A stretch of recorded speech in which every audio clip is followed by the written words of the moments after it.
Welcome back to Guide with Samuel. Today, I'll show you how to add multiple actions to a single Zap in Zapier to make your automation even more powerful. Let's get started. First, open your Zap in the Zapier dashboard and click Edit Zap. After setting up your trigger, you'll see your first action step.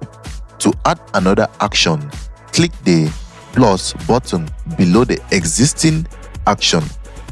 Zapier will ask you to choose the next app and action you want to include.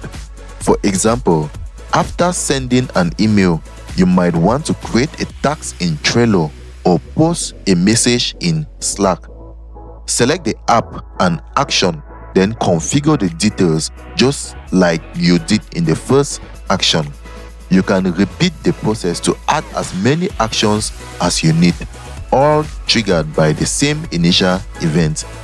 Once finished, test your Zap to ensure all actions work correctly, then hit publish to activate your multi-step Zap.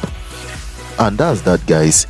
If you found this helpful, don't forget to like and subscribe to Guide with Samuel for more helpful tutorials. Thanks for watching.